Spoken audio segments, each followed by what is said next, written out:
Karena di antara saran Al-Quran, Allah ngendikan kalau belajar atau mencari nasihat atau mencari kebaikan apa saja, itu diistilahkan walau ala anfusikum awil walidaini wal aqrabin, meskipun ketentuan itu merugikan kamu. Jadi ketentuan apapun yang merugikan kita, kita harus tetap kaji meskipun itu tidak menguntungkan kita. Karena banyak problem, mulai dulu sebenarnya problem itu. Orang yang wakam da'in yadda'i annahu da'a ilallah, tapi hakikatnya yad'u ila nafsi. Jadi banyak da'i yang mengklaim dirinya mengajak ke Allah dan Rasul, tapi sebetulnya hakikatnya mengajak ke kelompoknya sendiri.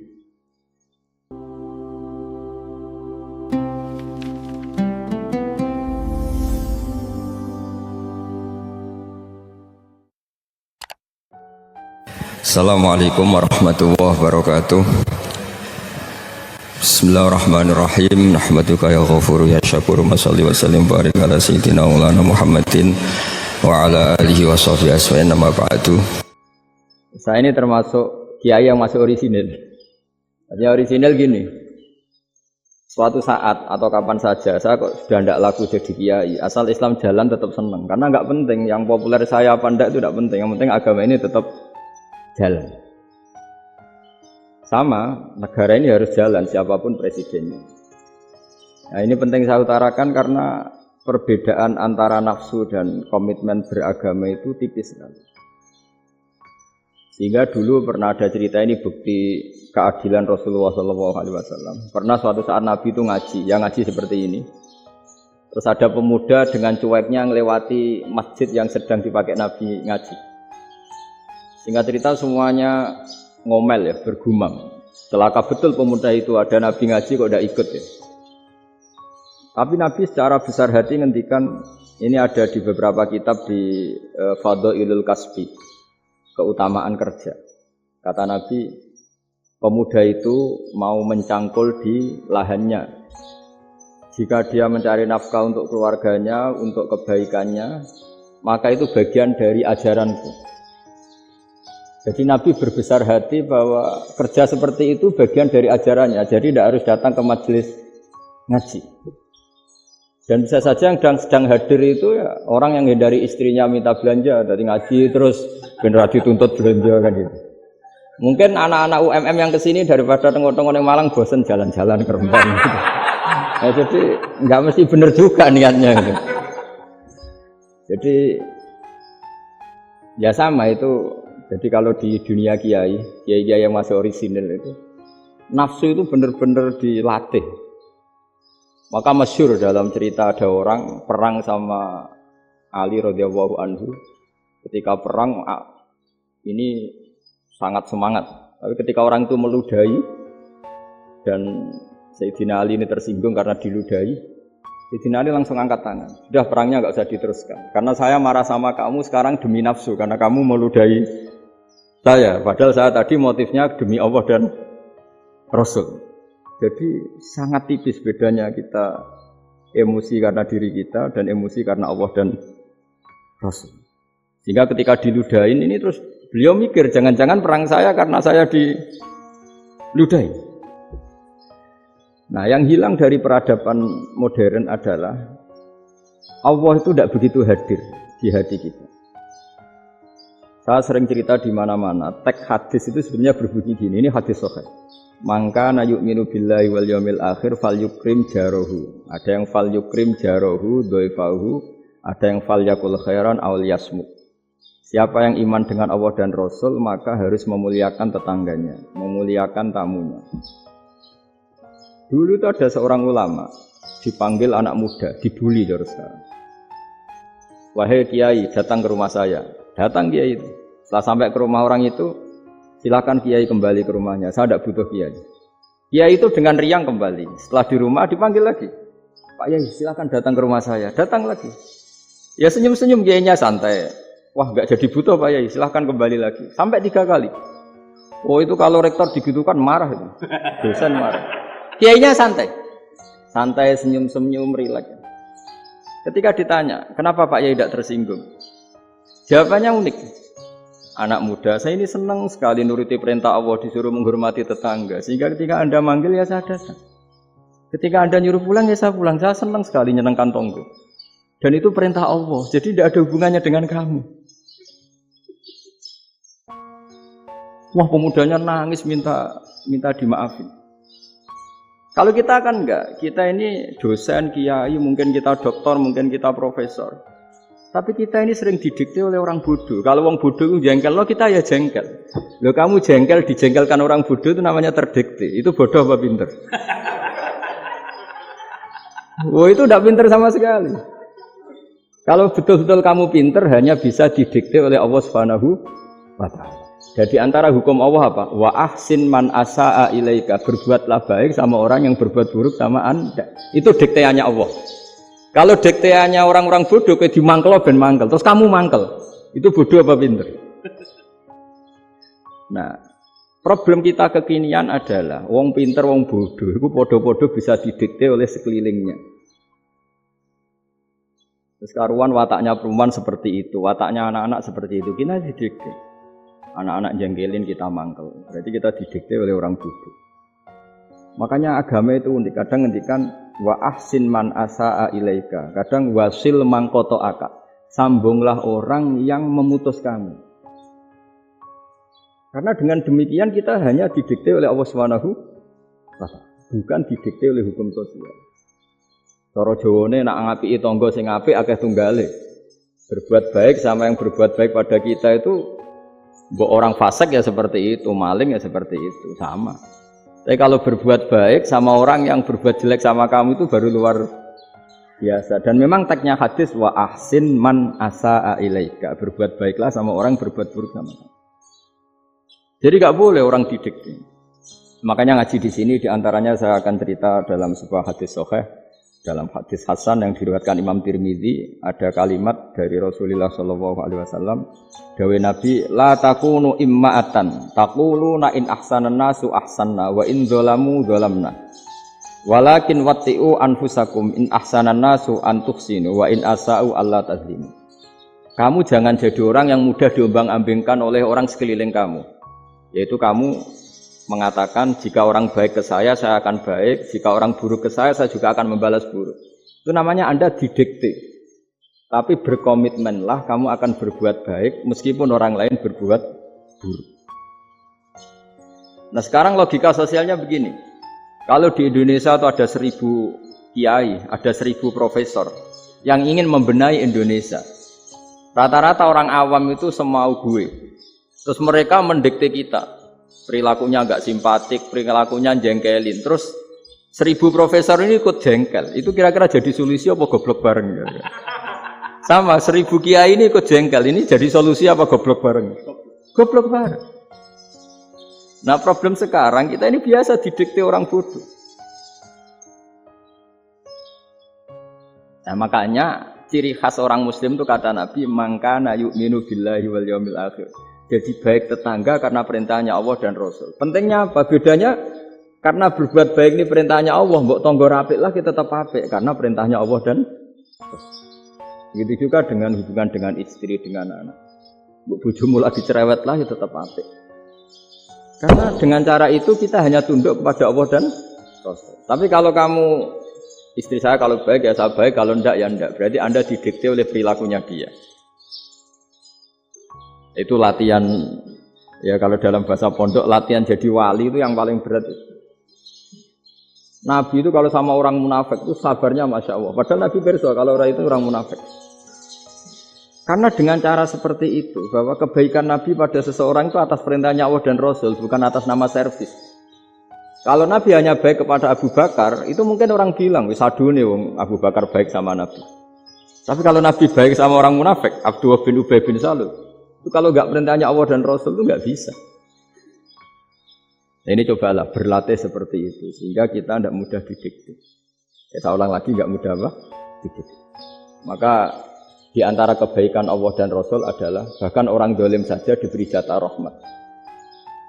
Makanya tadi seperti mukadimah yang dibaca Pak Haris tadi, agama ini rahmatan lil alamin. Orang yang zalim saja dapat jatah apa? rahmat, apalagi yang soleh. Nah kemudian yang perlu dicatat, kenapa kita menjadi enjoy dengan Islam? Islam itu adalah agama yang tidak didikte oleh materi. Jadi kalau Anda ingin makan enak, mungkin kalau pikiran kebanyakan orang, anak-anak muda yang milenial, yang gaul, ingin makan enak ya makan yang disukai. Misalnya sate atau bakso Malang atau apa. Kalau orang-orang yang jadi wali gak gitu cara berpikir. Ini yang masih orisinil. Ditanya, ini dunia baru kesulitan makanan, baru resesi. Cara makan enak gimana? Jawabannya lucu. Ya gampang, idamuhu alju. Idam itu lauk. Kalau kamu ingin makan lauknya paling enak apa? Alju. Kamu harus lapar banget. Sampai kalau puasa itu melihat tempe itu wah luar biasa. Tapi kalau kamu nggak puasa, air putih itu nggak menantang. Tapi kalau puasa, tempe, air putih itu menarik dan Anda tetap lahap. Apa? Karena lauk terbaik adalah alju, yaitu lapar. Nah tapi kita ini enggak, kita ini kayak orang bodoh. Kayak orang bodoh tadi, profesornya makan nyaman ya kalau sesuai selera. Nah itu kan sama dengan anak-anak ABG. Anak ABG itu makan lahap ya kalau yang disukai. Lalu bedanya apa ABG sama profesor? Kalau cara berpikir masih sama kan itu. Kiainya juga gitu. Kiai makan enak kalau yang disukai, kalau enggak ada. Lalu bedanya apa kiai sama orang awam? Orang awam juga gitu, makan lahap ya kalau yang disukai. Nah ternyata perilaku kita ini yang pintar sama yang bodoh sama mas. Kalau kamu ingin berkasta lebih baik, itu cara makan enak itu apa? Idamuhu al-jur. Lauk terbaik adalah karena kita sangat lapar. Makanya masyhur dalam cerita-cerita tarikh sirah nabawiyah. Nabi diberi hadiah, beberapa hadiah.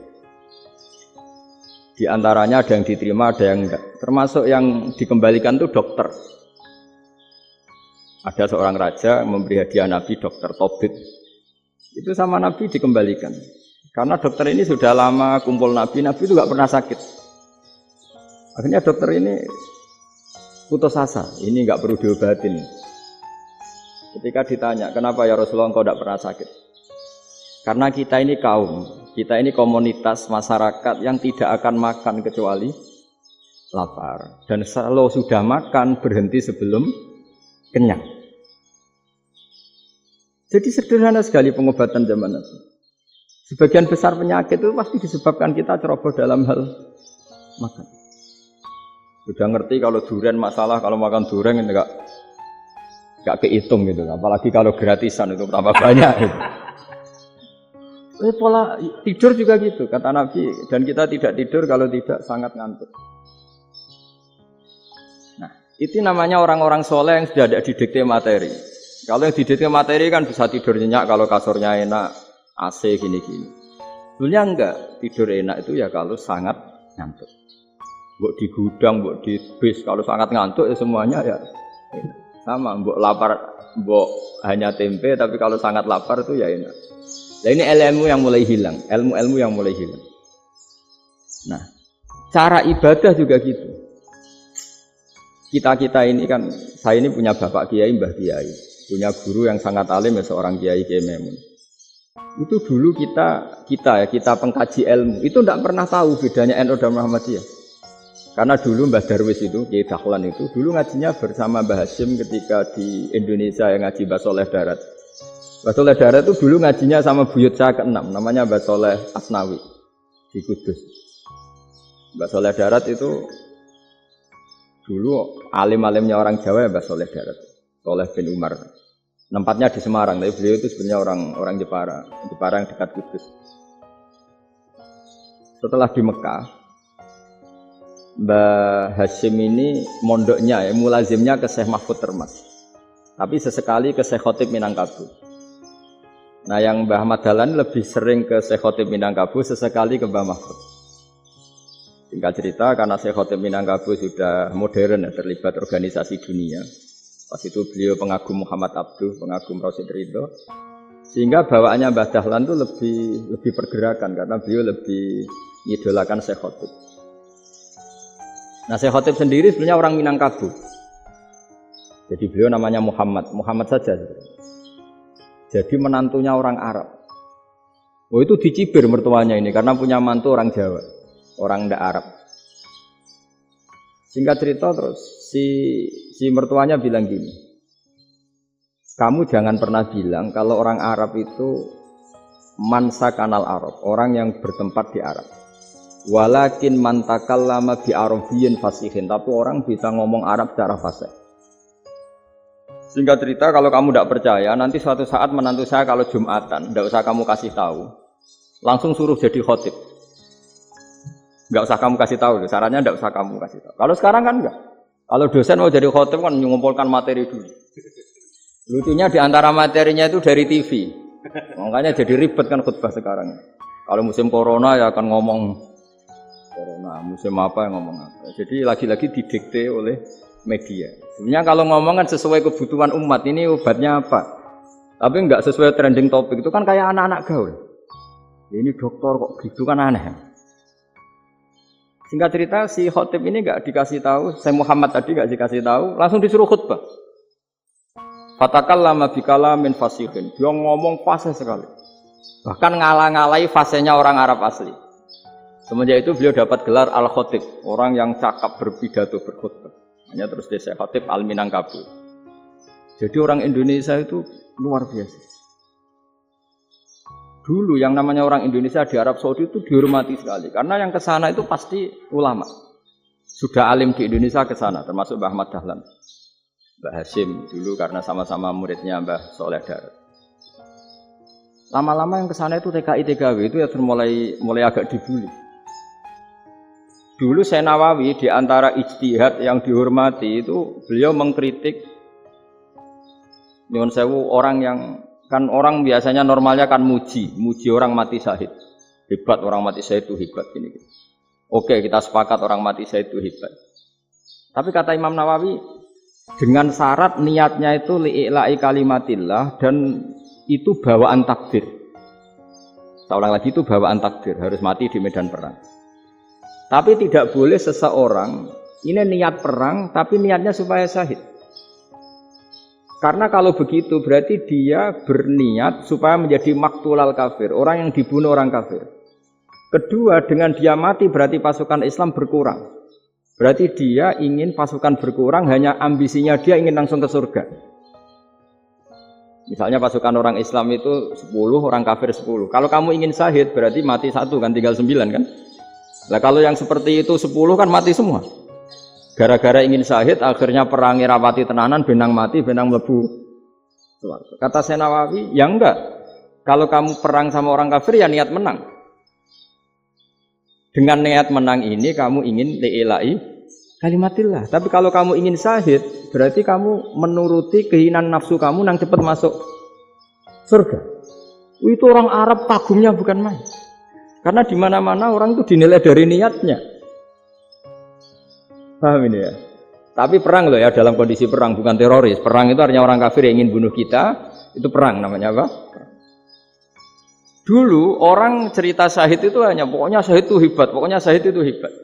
Syahid di medan perang itu hebat, pokoknya syahid di medan perang hebat. Tapi ketika Syekh Nawawi memberi penjelasan ilmiah, jika kamu perang ingin cepat mati, ingin cepat syahid, artinya ini untuk pemenuhan diri kamu, karena kamu bayangkan langsung masuk surga. Kamu lupa bahwa dengan kamu dibunuh, kekuatan Islam berkurang.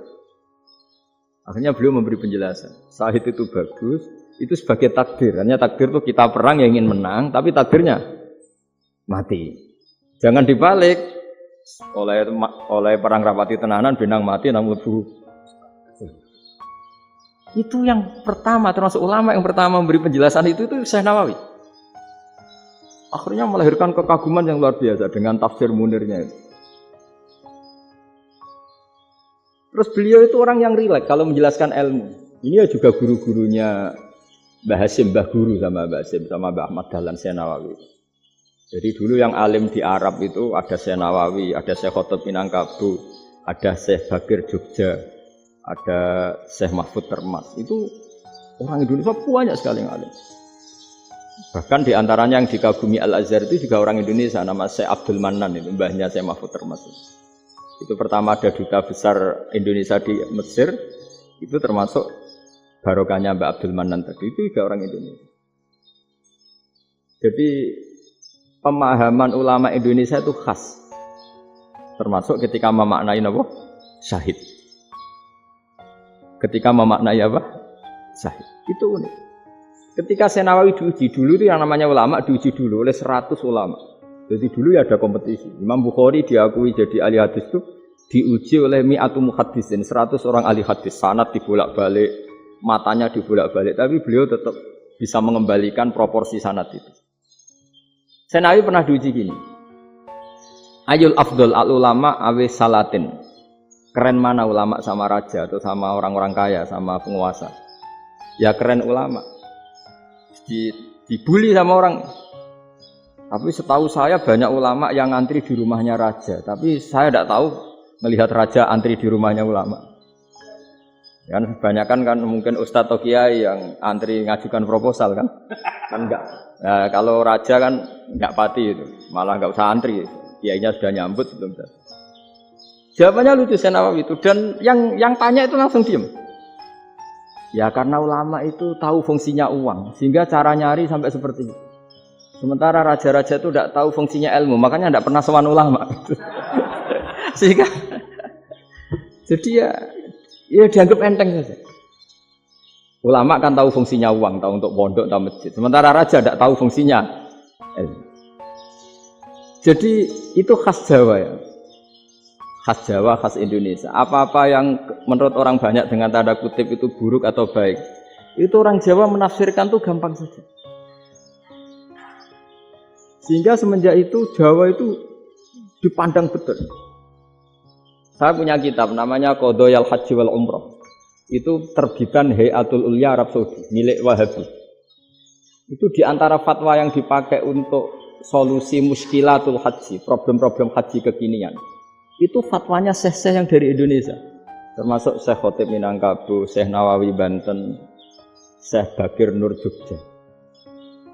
Misalnya begini, dalam fatwa-fatwa yang menyulitkan kita ya, sampai sekarang jadi perdebatan. Ketika sofa dan marwah itu dengan batas tertentu, saya ulang lagi dengan batas tertentu. Mau tidak mau atas nama kebutuhan, itu kan butuh perluasan. Karena kalau naik turun itu mudah disepakati ulama. Jadi misalnya gini ya, saya punya tanah seluas ini. Pasti orang akan mengatakan sampai bawah ya tanah saya, sampai atas tanah saya. Itu mujma' alaih, itu disepakati. Jika Nabi ngendikan al-Ka'bah min tuhumil ardi ilas sama Ka'batun. Ka'bah sampai ujung bumi, sampai ke aras semuanya Ka'bah. Sehingga tidak ada perdebatan ulama ketika Masjid Haram ditingkat, kemudian yang di atas sholat. Tetap dia menghadap Ka'bah. Tidak harus diluk melihat di bawah, enggak. Karena Ka'bah sampai langit. Sama, tanah Anda kamu tingkat sampai 10, enggak ada tetangga protes. Karena bawah sampai atas tanah Anda. Tapi kalau diperluas, tanah Anda kamu luaskan setengah meter saja atau 3 cm saja, iso geger mbek tonggo. Karena di mana-mana batas itu ya tadi, kalau atas bawah miliknya, kalau samping enggak. Pertanyaannya, perluasan Mina itu ke samping. Perluasannya Matof yang Mas'a itu juga ke samping. Bagir kan ulama dunia. Bagaimana hukumnya Mina Jadid? Mina yang diperbarui atau Mina yang diperluas. Itu diantara rujukan baik yang membolehkan maupun yang menentang. Itu ya syekh-syekh Indonesia. Itu orisinal tuh. Saya punya kitab orisinal terbitan Hayatul Ulya, kira-kira ya kemenaknya Arab Saudi kalau di Indonesia itu. Itu yang dirujuk dawuh Syekh Nawawi, dawuh Syekh Khotib Minangkabau. Karena apa? Ada logika khas Jawa. Misalnya begini. Meskipun saya tidak perlu fatwa Mina Jadid sah apa enggak, memang jadi perkhilafan ulama. Misalnya kampung ini dinamai Mina. Pertanyaannya gini, tanah yang di samping ini bisa milik Anda apa enggak? Ya bisa Gus kalau dibeli atau dihibahkan.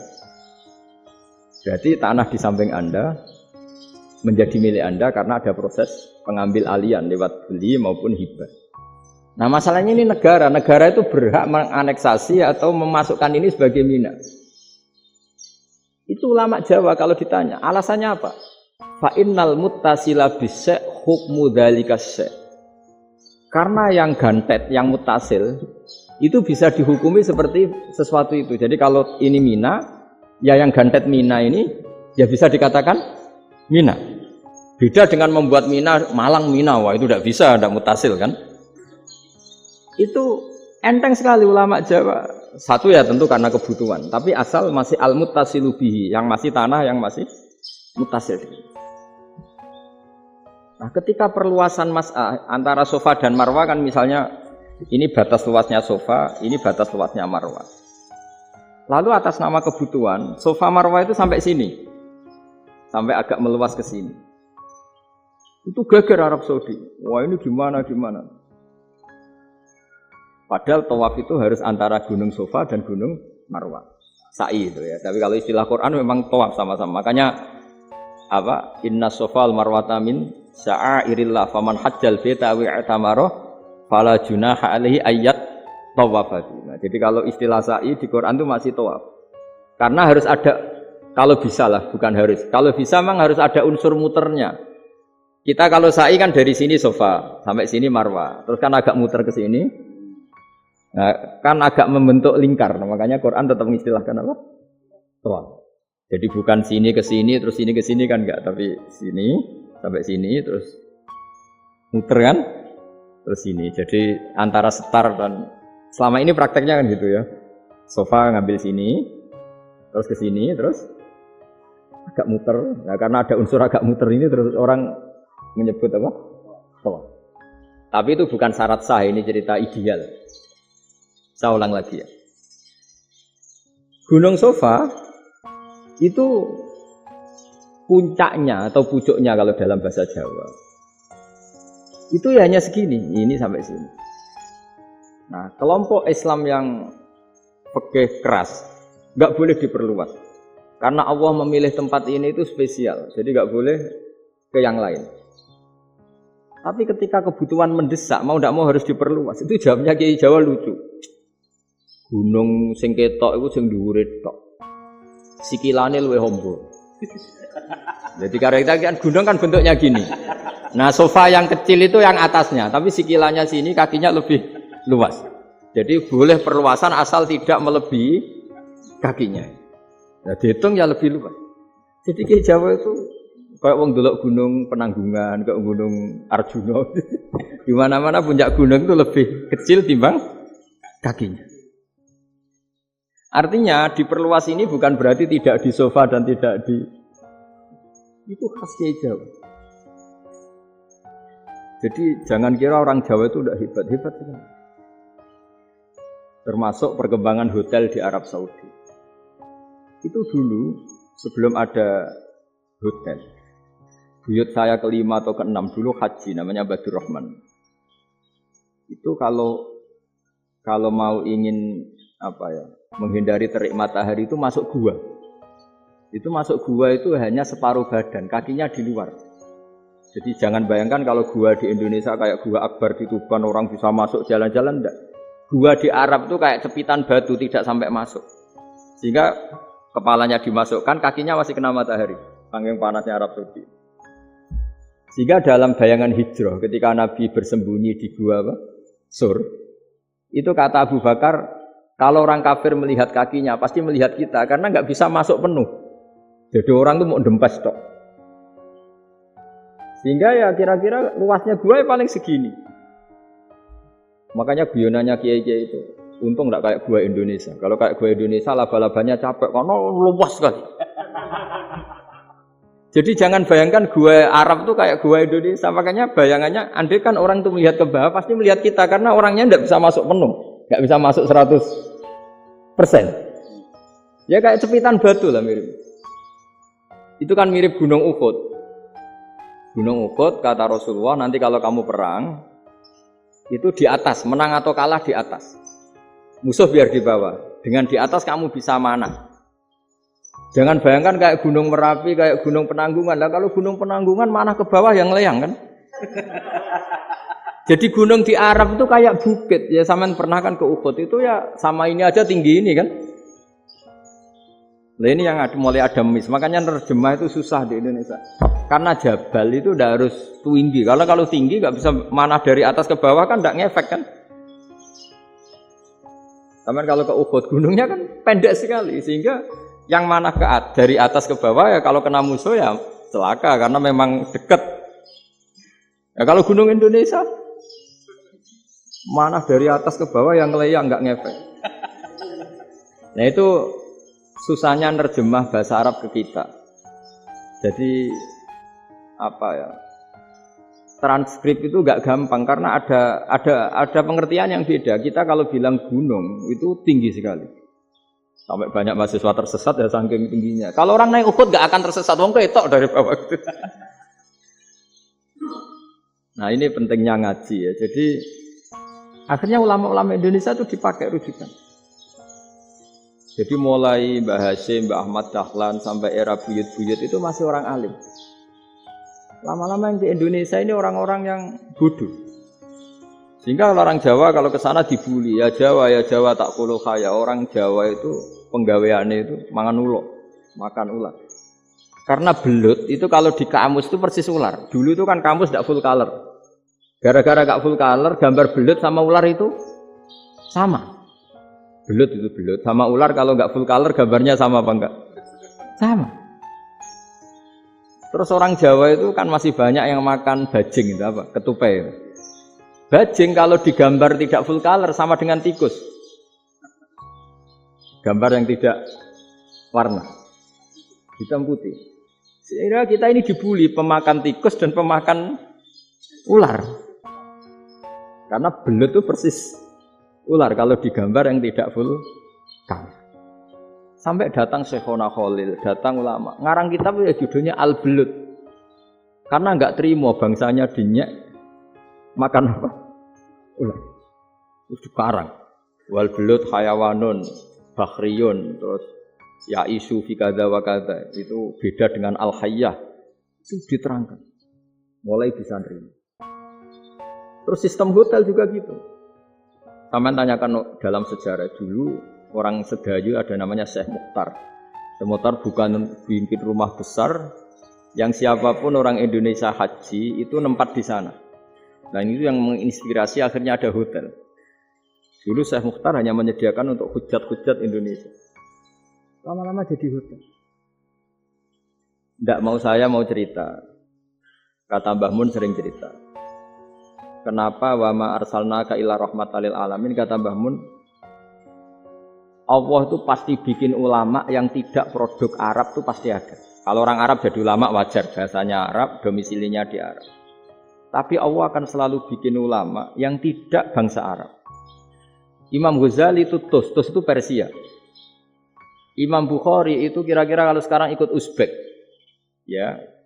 Imam Bukhari itu kalau negara sekarang ikut mana? Uzbek.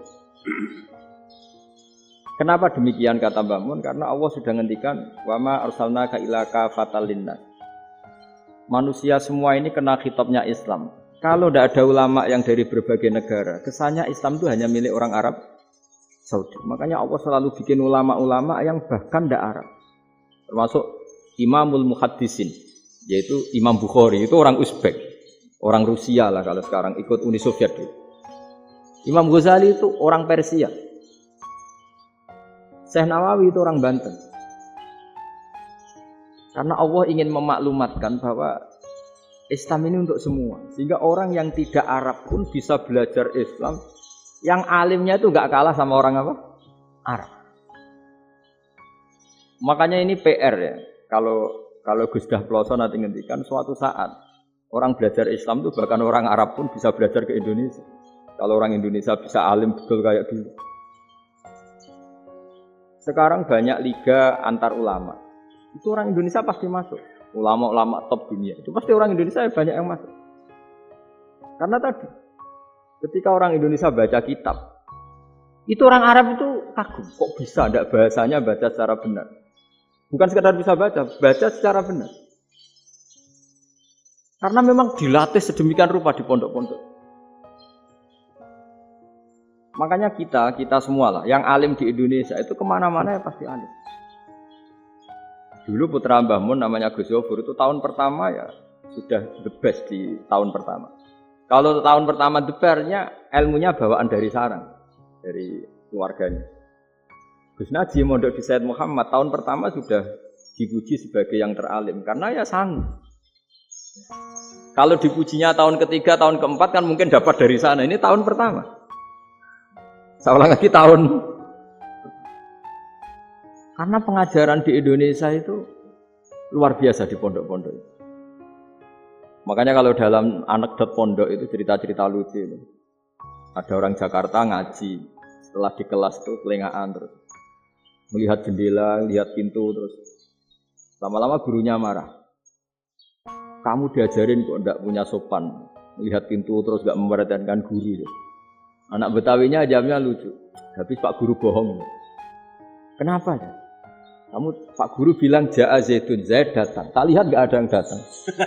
Nah itu contoh nasab kan ro'a itu Zaidan. Saya melihat Zaid. Saya enggak melihat Zaid. Contoh ketiga yang jer kan maror tu bi Zaidin. Saya berjalan ketemu Zaid. Pak Guru diam di situ enggak jalan-jalan. Jadi saking detailnya Indonesia dia cari. Kalau rofa Ja'a Zaidun, kalau nasab ro'a itu Zaidan, kalau jar marortu bi Zaidin. Nah si murid Betawi ini karena pertama sekolah, ngiranya gurunya itu cerita Zaid datang, makanya dia ngelihat pintu terus. Mana katanya datang kok tidak datang-datang. Nah dengan latihan seperti itu, kemungkinan orang Indonesia salah itu kecil karena memang dilatih betul. Saya ulang lagi karena memang dilatih betul. Sehingga ketika orang Indonesia ini yang cerita seorang wartawan. Ini kisah nyata. Kalau ini tidak anekdot, kisah nyata. Ada wartawan internasional meliput Ramlah. Ramlah itu di Gaza, di Palestina. Wartawan Indonesia ini hanya bisa bahasa Inggris. Dijak ngomong bahasa Arab. Terus dia bilang saya tidak bisa. Saya tidak bisa, saya bisanya ngomong Inggris. Tapi apa yang terjadi setelah sholat, si Indonesia ini jadi imam, pakai sholat jariyah lagi. Baca bismillah benar, bismillahi jar karena mudhof ilaih. Terus ketika iktidal ya benar, Rabbana lakal hamdu mil'us samawati wa mil'ul ardi benar. Ketika tahiyat ya benar, at-tahiyatul mubarakatuh sholawat. Sama orang Arab ini diambungi. Orang Arab kalau senang orang itu dicium. Kamu tawaduk, sebenarnya kamu itu ahli bahasa Arab. Karena orang Indonesia sekali sholat, itu nggak ada yang salah. Meskipun benarnya karena hafalan, tapi bagi yang ahli nahwu, itu hebat. Misalnya kita kalau ngapalkan kan, bismillahi, bismi jar karena ba, Allahi jar karena mudhof ilaih, ar-Rahmani jar karena sifat, ar-Rahimi karena sifat. Alhamdu rofa karena mubtada, lillahi jar karena ada huruf jarli, Rabbi jar karena sifat. Sebetulnya tidak karena pinter, tapi karena hafalan. Tapi orang Indonesia hebatnya itu benar terus. Rabbana lakal hamdu, ya kan? Alhamdu rofa, terus mil'us samawati ya rofa karena sifat. Sehingga terus orang Indonesia kalau sholat di Timur Tengah itu dipuji. Karena makhrajnya ya benar, rofa nasabnya juga benar. Nah itu di negara lain tidak ada enggak Indonesia. Orang Cina itu sering bikin marah orang-orang Arab karena kalau dongo itu enggak fasih kayak orang Indonesia. Orang Indonesia kalau dongo ya Allahumma tahhir qalbi. Orang Cina ini yang jadi guyon di Arab. Allahumma tahhir qalbi gitu. Itu kan bedanya jauh. Itu orang Arab pertama membiarin. Lama-lama kalbun entak gitu. Maksudnya asu-asumu gitu. Karena dia bilangnya qaf itu kaf. Jadi ka Allahumma do Allah tahir. Kula aturi nyucekno panjenengan kalbi ing asu ingsun kan. Tapi kalau qalbi itu ati ingsun, tapi kalau kalbi anjing ingsun. Bedanya qaf sama kaf. Ada orang Arab kalbun entak. Asu-asumu. Maksudnya kan. Tapi padahal orang Cina itu paling dilihat teksnya ya pakai qaf. Orang Indonesia enggak, mulai kecil dilatih, sak fase-fase. Sampai ya sulit betul latihan Fatihah itu. Kalau di Kudus malah sampai 3 bulan Fatihah. Sampai at-tahiyyatu, kurang bersih. At-tahiyyatu. Sampai ada cerita itu orang dipanggil maftuhin itu enggak melengak, harus maftuhin. Baru melengak. Tapi barokahnya itu orang Indonesia kalau dongo memang benar-benar Allahumma tahhir qalbi. Ya Allah sucikan hati kami, bukan tahhir qalbi. Karena sekali jadi kaf itu maknanya anjing saya. Ya Allah sucikan anjing. Jadi ini orang Indonesia. Jadi kata Mbah Mun, dawuh Mbah Mun, illaka fatal linnas, bahwa agama ini milik semuanya. Itu diantara bukti Allah menghendaki atau mendesain Islam seperti ini, orang yang belajar di Indonesia itu pengetahuannya Islam, pengetahuannya tentang Islam itu tidak kalah sama yang belajar di Al-Azhar, sama yang belajar di Arab Saudi. Makanya ini PR-nya UMM, PR-nya IAIN, PR-nya UIN. Bisa enggak sealim mereka dalam bahasa Arab? Nah, bahasa Arabnya mau man anta, ana zaidun. Jangan sampai, karena kita di sana ini kadang dibully. Orang Arab tuh kalau bully kita, sampai tak kasih cerita. Itu ngawurnya Masya Allah. Kata dia, ada anak orang Indonesia haji. Si anaknya orang Indonesia dijotos sama anaknya orang Arab. Dijotos, dipukul. Sehingga cerita terus si orang Indonesia enggak terima, anaknya yang orang Arab dipukul. Yang balas bapaknya. Orang Arab tanya, lima ada dorobta ibni, kenapa kamu mukul anak saya? Itu orang Indonesia bahasa, wah aku biasa. Jadi hanya bilang gitu. Artinya anak saya dihada ya maka tak ada. Bahasa Arabnya gitu. Anak saya dipukul maka saya balas mukul. Itu orang Arab mantuk-mantuk oh gitu. Paham? Suatu saat ada orang Indonesia itu sama orang Arab itu dilus-lus. Dilus-lus itu ya digini-giniin. Karena dia latihan bahasa Indonesia, latihan bahasa Arabnya itu masih mufrodat. Jadi kalau mengartikan yadun itu tangan, saro itu jalan. Jadi kalau jalan ya saro-saro. Roksun itu kepala. Ana itu ingsun. Jadi karena dia nggak ngerti penggunaannya. Itu bahasa Arabnya itu yadun anta. Jadi bukan yaduka tapi yadun anta. Berarti tangan kamu. Saro-saro itu jalan-jalan. Ala roksi ana yang atasnya sira ingsun. Jadi mestinya yang benar kan yaduka saro ala roksi atau gitu. Tapi enggak dipotong-potong. Yadun tangan kan, anta kamu. Berarti tangan kamu. Saro-saro jalan-jalan. Roksun itu sirah, ana ingsun. Jadi di atas kepala saya. Orang Arab tertawa-tawa. Tapi paham. Maksudnya seperti itu. Jadi kita ini dibully di Arab itu Masya Allah. Jadi akhirnya lahirlah ulama-ulama tadi yang saya sebut. Bahkan pernah lama sekali ulama Indonesia itu jadi master di Arab Saudi. Yaitu Senawi Banten. Itu kalau orang sana bilang itu Sayyidu Ulama Il-Hijaz. Top-topnya ulama Mekah Madinah. Padahal beliau orang Indonesia. Dan dimakamkan di Ma'la itu dekat makamnya Sayyidah Khadijah. Karena sangat dihormati. Nah, di antara sebab dihormati adalah ketika orang memahami syahid, maknanya pokoknya maktulal kafir. Syahid itu adalah orang yang kalau perang itu mati di medan perang. Itu Imam Nawawi merinci secara detail. Kalau dia perang supaya tujuannya mati syahid cepat ke surga, berarti dia nuruti hadzun nafsi. Ingin cepat ke surga. Tapi dia lupa bahwa dia dengan terbunuh, pasukan Islam berkurang kekuatan. Maka syarat perang yang benar adalah ya ingin menang. Di mana-mana perang ya li'ilai kalimatillah supaya kalimat Allah itu menang. Jangan ingin kalah. Soal dia mati takdir, tapi jangan ingin mati. Wah itu terus dikagumi.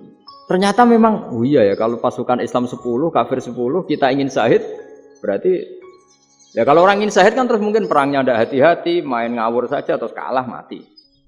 Ya, kalong satu kan, terkurangi satu kan. Nah kalau semuanya 10 punya niat gitu, nah itu Syekh Nawawi.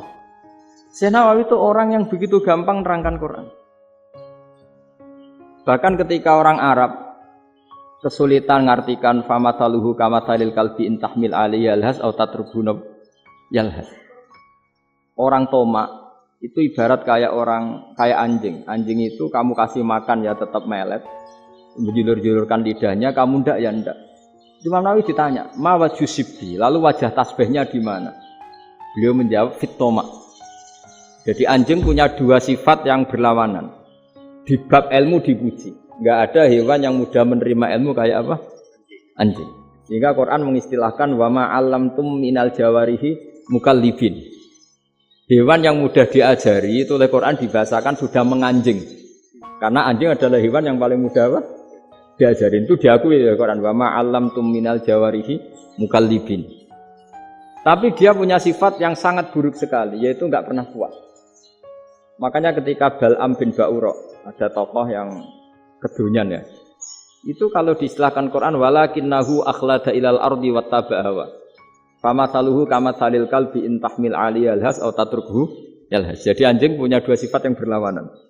Di bab ilmu dipuji karena paling mudah diajarin. Itu saya pernah ke Malaysia, diceritain sama polisi Malaysia. Anjing itu saking cerdasnya itu bisa deteksi CD palsu sama CD bajakan, asli sama bajakan. Itu kan enggak kebayang. Kalau narkoba mungkin masih ada bau khusus ya. Atau mesiu atau bom masih ada bau khusus. Ini enggak. Anjing itu dilatih ngecek CD yang asli sama yang palsu. Oh itu kebablas itu pinternya itu. Itu harganya itu 1 miliar lebih. Paling mahal. Jadi mungkin bisa deteksi ini dosen betul apa abal-abal itu bisa. Itu kiai betul apa kiai pesanan itu mungkin bisa. Itu saya punya kitab namanya Al-Hayawanul Kubro. Itu cerita prestasi-prestasi hewan. Itu yang berkuras-kuras sampai berjilid-jilid. Itu ya cerita anjing. Gak ada hewan sebaik anjing. Di bab itu ya, di bab sampai ya tadi. Ada anjing yang sangat loyal sama majikannya. Loyalnya Masya Allah, sopannya Masya Allah. Anjing itu mbok lama berbakti sama sampean, nggak mau tidur di ruang tidurnya sampean, dia tetap tidur di luar. Corong Jawa nggak ngelama. Suatu saat si raja ini minum, wisata minum. Pas mau minum diterjang sama anjingnya sampai tumpah. Kecewanya raja ini itu karena selama ini anjingnya sopan sekali. Sekedar ganggu di ruangannya nggak pernah, malah ini mau minum, minuman yang disukai diterjang anjingnya tumpah. Marah kan anjingnya di mana? Ternyata apa? Minuman itu anjing ini tahu kalau minuman itu beracun, diracuni oleh musuhnya. Itu saking hebatnya anjing sampai ketika ngawal rajanya itu tidak sekedar ada penjahat atau maling. Bahkan trik-trik kayak minumannya diracun oleh orang lain itu anjingnya tahu. Jika pas mau diminum diterjang sampai terus supaya enggak keminum. Makanya Quran istilahkan anjing itu apa? Wa ma 'allamtum minal jawarihi mukallibin. Hewan piaraan yang kamu ajarin nanti sampai sepinter anjing. Makanya Ashabul Kahfi itu ketika ngajak anjing tadi, beliau tidur, anjing itu tidurnya bil wasit, wakal buhum basitun dira'aihi bil wasit. Jadi dia tidur dalam posisi siaga. Loh coba anjing itu enggak pernah sekolah. Karena dia posisi menjaga, tidurnya itu kayak siaga gini. Bukan ngorok madep ke atas terlentang itu enggak. Andai kan dia tidur terlentang itu kan yang mau mengganggu kan, wah asune turu itu enggak. Dia tidur posisi siaga, makanya disebut lawit tolak ta'alaihim lawalaita minhum firaron. Kalau kamu melihat anjing itu pasti lari karena dia posisi siap merekam. Jadi tidur tapi posisi siap. Jadi matanya tetap terbelalak kayak siap. Padahal itu enggak diperintah, ya dia memang punya nalar untuk itu. Ini disebut wa ma 'allamtum minal jawarihi mukallibin. Dan dalam teori modern juga gitu. Tapi dalam hukum Islam yang dianut mazhab Syafi'i itu anjing tetap najis. Ya sudah najis ya najis, tapi ada mazhab lain yang mengatakan tidak najis. Tapi tidak usah ngrumat anjing, geger nanti kalau rektor kampus punya anjing. Tapi ilmu itu bagus untuk kelangenan kadang. Andai kan tidak ada mazhab Malik, maka kita kesulitan menceritakan Ashabul Kahfi yang hewan piaraannya itu anjing. Tapi misalnya anjing disucikan, kita juga nanti susah menjelaskan hadis Nabi malaikat itu tidak masuk rumah yang di situ ada apa? Anjing. Maka ilmu itu, makanya kata Imam Sa'roni, sebagian ilmu itu memang kelangenan, tapi nggak boleh jadi praktek. Tapi harus ada. Misalnya begini, contoh paling gampang. Api dalam mazhab Syafi'i kan alat pensuci hanya dua, air dan tanah. Ya saya ulang lagi, air dan tanah, yaitu tanah untuk mensucikan najis anjing. Imam Abu Hanifah menambahkan api. Mazhab Syafi'i itu agak kesulitan ketika ada batu bata dibikin dari tanah-tanah yang bercampur kotoran. Mazhab Syafi'i akan kesulitan karena di situ ada najis yang jadi materinya bata. Hukumnya gimana kalau nanti dipakai masjid? Tapi barokahnya ada beberapa mazhab. Abu Hanifah mengatakan dan api. Jadi apa tadi air, tanah, api. Alasannya masuk akal. Ketika usatul mukminin, orang-orang mukmin yang ahli maksiat itu sebelum masuk surga, kalau dia dosanya banyak itu dibakar dulu supaya suci. Emas itu untuk memisahkan dengan materi lain juga harus dibakar.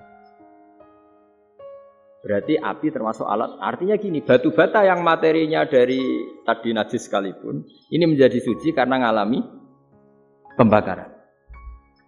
Tapi kata Imam Sa'roni, ilmu ini hanya sebagai ilmu. Jangan sampai kalau kamu mau wudu gak ada air terus membakar diri lah, ini ribet kan. Jadi ilmu itu sebagian memang untuk kelangenan. Karena kita butuh. Andai kan tidak ada mazhab Abu Hanifah, maka kita akan kesulitan pakai bata. Yang kita tahu cara bikinnya kadang di tempat yang kotor, di tempat yang najis. Tapi karena ini ngalami dibakar, maka hukumnya suci menurut mazhab Abu Hanifah. Dan itu sering. Ulama itu sampai apa? Saya punya kitab fikih namanya Fardul Masail. Pengandaian ada masalah. Jadi masalah itu belum terjadi tapi diandaikan. Misalnya kayak di Texas. Bumi itu bulat bola. Texas itu kalau dibor itu pas Ka'bah. Lalu kiblatnya di mana? Bumi ini kan hanya rubuk-rubuk seperempat. Yang ada arah itu seperempat. Tapi kalau Ka'bah itu sama Texas atau Texas dengan Ka'bah itu lalu kiblatnya mana? Wong sudah bebas arah. Maka ilmu mengatakan mara'ahu muslimuna hasanan bahwa indahu hasanun. Kamu jangan nuruti ilmu hakikat tapi nuruti mindset. Kalau mainstreamnya orang banyak seperti itu, mindsetnya orang sana misalnya Ka'bah sana ya ikut sana. Tapi ini tidak mewakili hakikat karena kalau yang 380 derajat itu kan terus ribet. Makanya ini kesulitan di bab-bab fikih. Ya saya ulang lagi, kesulitan di bab-bab fikih. Makanya fikih itu selalu bicara, misalnya gini, ada orang sholat. Saya ulang lagi. Setelah salam pertama dia kentut, itu sholatnya batal apa enggak? Itu lama berdebat. Yang dikatakan rukun sholat itu salam pertama. Sehingga orang kalau sudah salam pertama, maka sudah keluar dari sholat. Maka kalau kentut gak apa-apa, wong yang keluar dari sholat itu salam pertama. Tapi lalu pertanyaannya, kenapa Nabi salam 2 kali? Lalu yang kedua gunanya apa? Ribet kan, partai ini kalah pasti kalau ditanya gitu. Tapi kalau ditanya dibalik, sholat itu satu ibadah yang dimulai dengan takbir, yang diakhiri dengan salam. Berarti salam pertama itu pengakhir apa nunggu salam kedua? Pertama, di semua ulama bilang salam pertama. Kalau salam pertama sudah pengakhir, berarti pembatalan setelah itu nggak punya efek, nggak punya akibat. Itu kan ribet. Debat fikih itu memang ribet. Fikih itu memang senam otak karena pertanyaannya mirip-mirip seperti itu. Nah, sampean milih mana? Milih salam pertama apa salam kedua? Pasti ulama milih salam pertama. Jadi anehnya fikih itu di situ. Misalnya orang mati, takbir itu berapa kali? 4 kali. Andai kan takbir 5 kali itu batal apa enggak? Satu ulama mengatakan 5 kali itu batal. Karena rukunnya sholat jenazah itu takbir 4 kali. Berhubung ini rukun, kalau nambahi ke 5, berarti menambahkan rukun. Kayak kamu sholat, rukuk 2 kali kan batal. Sujud 3 kali, batal. Karena menambahkan apa? Rukun. Berarti kalau takbir 5 kali. Tapi pertanyaannya, takbir itu adalah wiridan biasa, sehingga kalau ditambahkan nggak punya akibat. Jadi perdebatan ulama itu kadang ya lucu. Kayak kemarin Pak Haris pas pertama bertamu ke sini mau ngundang saya, tak ceritain. Dulu sholat jenazah itu pasti mayit di depan. Karena lazimnya sholat jenazah itu mayit di depan. Tapi mulai dulu ulama sudah berpendapat, andai kan jenazahnya di belakang pun tetap sah. Fa innal janazah laisat bi imamin. Karena jenazah itu tidak imam. Kenapa harus di depan? Oh, tidak imam kok harus di depan. Itu mulai dulu. Sehingga ketika Arab Saudi pernah mengalami tragedi, ada orang yang dibungkus kayak mayit, ternyata senjata. Setelah di dekat Ka'bah dipakai. Dulu tragedi tahun berapa itu? Pokoknya pernah ada tragedi itu. Semenjak itu Arab Saudi kalau ada orang mati tetap di kamar mayit terus ada sholat jenazah. Padahal mayitnya di belakang yang jamaah. Jadi meskipun kita tidak akan bikin ajaran baru jenazah di belakang ya tidak keren kasihan kan. Tetap biasanya di depan ya di depan. Tapi meskipun jenazah ini di depan kita tetap berpendapat andai kan di belakang tetap sah. Tapi nggak usah dipraktekkan. Nah pentingnya ilmu ini begini. Saya misalnya di Rembang boleh nggak nyolati ghaib jenazah yang di Surabaya? Boleh kan? Padahal yang kita solati di belakang. Jadi ilmu itu penting. Cocok tidak cocok nama ilmu itu penting. Terus ada gini lagi pertanyaan di fikih. Memang saya sengaja akan ngaji fikih. Kalau ngaji intelektualitas orang Muhammadiyah juara lah. Tapi ini ngaji fikih. Ada orang sarongnya itu pas sampai lutut. Kalau berdiri lututnya tertutup. Tapi nanti kalau ruko agak jengking lututnya terbuka. Itu batalnya nunggu ruko apa mulai takbir sudah batal? Padahal pasti nanti batal kalau ruko ini. Itu ada ulama yang mengatakan, ya batalnya nunggu ruko. Bagaimanapun terjadinya pembatalan waktu ruko. Ada ulama mengatakan, ya enggak mulai awal sudah tidak sah itu. Karena pasti ngalami. Nah, pertanyaan-pertanyaan seperti itu penting karena lalu Allah menilai apa? Ya nilai niatnya. Misalnya gini, kalau contoh itu mungkin Anda tidak tertarik. Tapi contoh begini. Kita mau operasi jam 10 siang. Kita tahu kalau nanti 10 siang akan divonis medis harus makan karena mau berobat. Malamnya itu kalau kamu orang soleh, bayangkan kamu orang soleh. Kalau tidak orang soleh kan tidak punya komitmen. Kamu milih niat puasa, apa enggak jam 10 mesti mokak menisan raposo. Kamu orang soleh. Kalau kamu orang soleh pasti milih puasa. Karena ini Ramadan. Meskipun nanti jam 10 pasti disuruh batal sama dokter. Setidaknya kita berpikir gini, nak mati jam itu paling enggak ditulis saya sebagai orang yang puas. Jadi perasaannya orang soleh itu beda. Kalau orang kok sampean barang menisan raposo kok ya mesti. Sampean tidak pernah berpikir bahwa puasa mulai fajar sampai jam 10 itu luar biasa. Bisa saja kita mati jam 7, bisa saja mati jam 6. Kan ditulis Allah sebagai orang yang berkomitmen terhadap puasa. Terus ada kemungkinan kecil. Udahlah jam 10 itu dokternya sakit atau enggak jadi ke sana. Berarti kamu kan enggak jadi boga. Kan ya mungkin juga. Sama yang tadi. Delalah sebelum ruko ana wong sing nyarongi sampean. Sehingga sholatnya normal.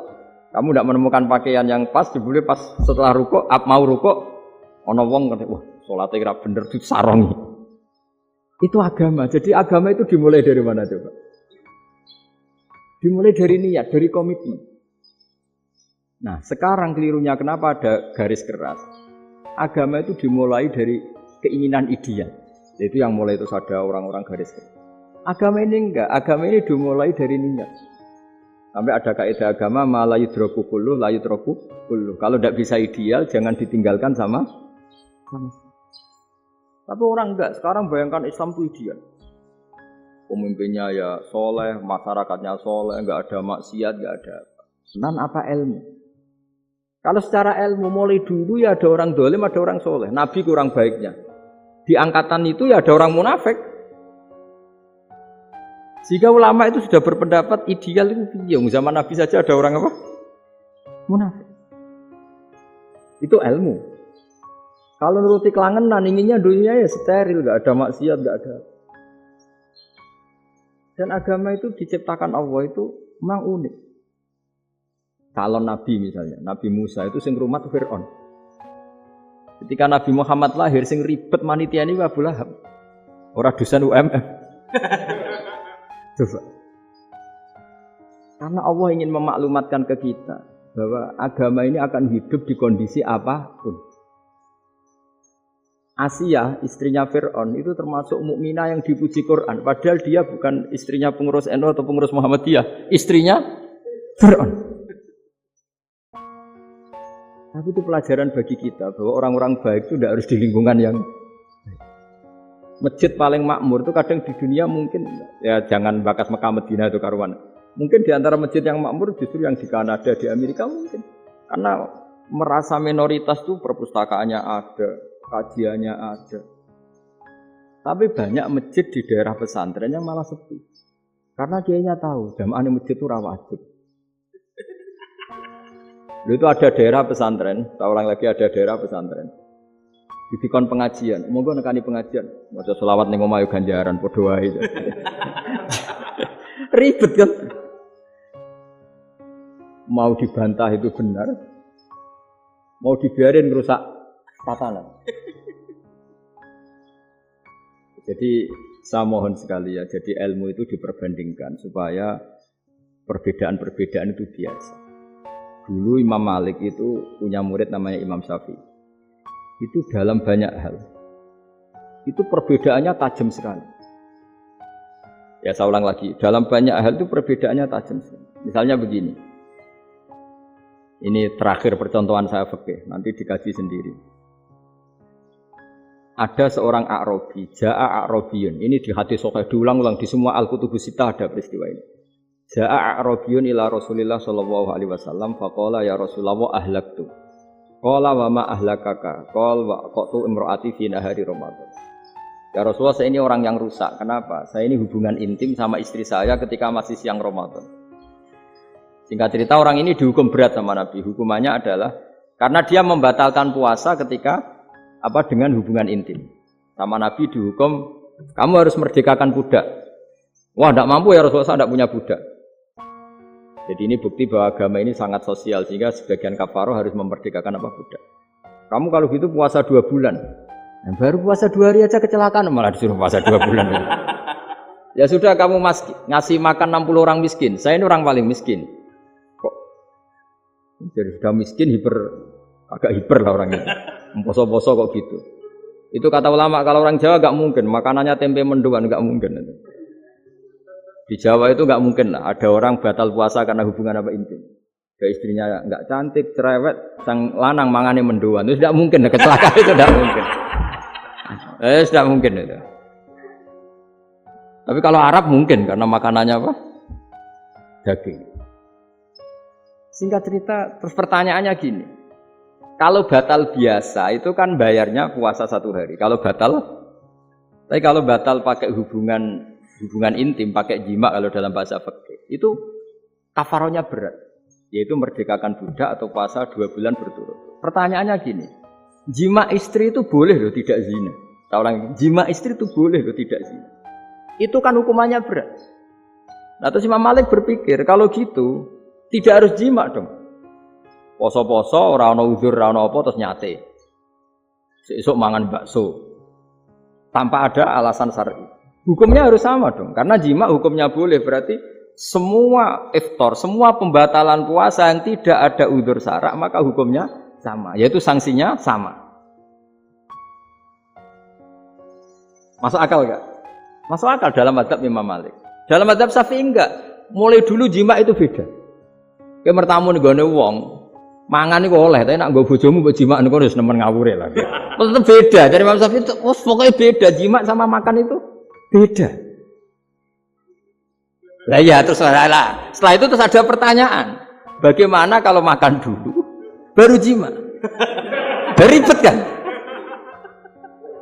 Makanya itu sampai dibabkan Kitabul Khilafil Fiqhi, bab merekayasa fikih. Makanya itu perdebatannya orang Hanafi sama Imam Syafi'i juga sama. Ada orang jam segini lapar sekali, kalau langsung makan kan kena sanksi. Ya pergi aja dulu. Pura-pura ngaji ke Gus Bah gitu. Nanti kan jadi musafir kan? Wah, itu sudah boleh itu kan. Padahal enggak. Memang dia pergi itu karena supaya bisa makan. Mau enggak kepikiran ngaji kok tahu-tahu ingin ngaji. Mumpung Ramadan nah. Nah makanya dibabkan, apakah boleh merekayasa fikih? Tapi fikih bisa apa coba? Dengan status kamu musafir, ya memang boleh iftar, boleh berbuka. Nah itu terjadi terus perdebatan ulama menyangkut fikih. Karena memang masalah furu'iyah. Sehingga termasuk perdebatan kita dalam perilaku. Misalnya adat orang NU kalau habis salam itu menghadap ke kiblat karena arah terbaik itu kiblat. Tapi sebagian orang Muhammadiyah atau mungkin semuanya menghadap ke makmum. Itu memang teks hadisnya itu kita yang meneliti hadis itu semua syarah itu berdebat. Nabi memuji kiblat itu arah terbaik, oke. Tapi di bab itu Nabi itu aqbala alaina menghadap ke kita. Lalu pertanyaannya, kenapa menghadap ke kita? Ada mengatakan karena Nabi memang punya tradisi kadang ngendikan. Ya tentu dulu istilahnya tidak kultum, nggak ada istilah itu dulu. Ya, 7 menit itu nggak ada. Tapi ada ulama yang analisis begini, termasuk kitab Fathul Bari. Nabi itu tokoh sentral, taruh lagi Nabi itu tokoh sentral. Ini kata kitab Fathul Bari, bukan kata saya. Nah, orang-orang yang imamu qaumi, orang-orang yang jadi imam di daerah masing-masing, tetap kalau sholat itu ikut Nabi. Ikut Nabi setelah salam langsung pulang. Jadi sebetulnya salam langsung pulang itu ya ada sejarahnya karena dia mau jadi imam di daerahnya. Nah, tidak kebayang kalau Nabi itu madhep kiblat. Kalau Nabi madhep kiblat, orang yang masbuk yang barusan datang pasti langsung usolli misalnya fardhu isya'i misalnya. Terus makmum Nabi, padahal Nabi sholatnya sudah selesai. Jadi intinya gini kata Fathul Bari. Imam setelah salam itu harus bikin gerakan atau omongan atau apa saja yang menunjukkan kalau sholatnya selesai. Di antara gerakan itu adalah beliau harus menghadap ke hadirin atau menghadap ke utara. Atau apa saja yang penting menunjukkan kalau sholat ini sudah selesai. Itu fikih. Jadi fikih itu cara menganalisis itu memang unik. Karena kalau Nabi tetap seperti itu, posisi pancet seperti itu, maka orang yang baru datang mengira Nabi masih sholat. Pertanyaannya kalau mereka sudah takbir malah sholatnya tidak sah. Kenapa tidak sah? Menggantungkan sholat atau mengikatkan sholatnya dengan orang yang sudah tidak sholat. Jadi menjadikan orang yang nggak sholat sebagai imamnya kan nggak boleh. Maka Nabi harus memaklumatkan dengan gerakan itu bahwa beliau sudah tidak sholat. Karena orang datang dari berbagai daerah. Jadi nganalisis fikih, fiqhul hadis namanya. Itu ulama itu mau tidak mau debat. Karena pertanyaannya itu kenapa? Ya memang mau apa? Karena yang namanya sosial itu yahtamilu muhtamilatin, ada sekian kemungkinan. Makanya dalam madhab istimbat itu, ketika Nabi sedekah pakai tamer, pakai kurma, itu ulama mesti ngitungnya tuh kut. Kut itu makanan pokok. Sehingga Imam Syafi'i mengatakan kalau di Indonesia pakai beras misalnya karena kutil balat Indonesia itu oke, Imam Syafi'i mainstream. Tapi ketika era Yusuf Qaradawi di Al-Azhar di Mesir sana, ulama-ulama mulai usil. Sama sih ingat Mbah Mun sering gojlokan, lah iya petani gabah, petani padi wis melarat wajib zakat. Petani cengkeh, kakao, suga-suga wajib zakat hanya karena yang ditanam tidak tidak makanan pokok. Jadi mulai ada ulama mulai gerah lah kalau bahasa politiknya mulai gerah. Yang petani miskin gara-gara yang ditanam padi wajib zakat. Yang orang-orang di sana misalnya di Sulawesi karena tanamannya kakao atau cengkeh tidak wajib zakat karena bentuknya tidak tidak makanan pokok. Geger kan di Al-Azhar geger. Akhirnya hampir semua ulama berpendapat, ya sudah sekarang ketika Nabi menzakati makanan pokok, itu jangan dihitung sebagai makanan pokok. Wa mimma akhrajna lakum minal ardh. Apa saja, ma itu apa saja. Makanya kata Yusuf Qaradawi, ma itu apa saja. Makanya semua tanaman yang menghasilkan uang itu wajib zakat.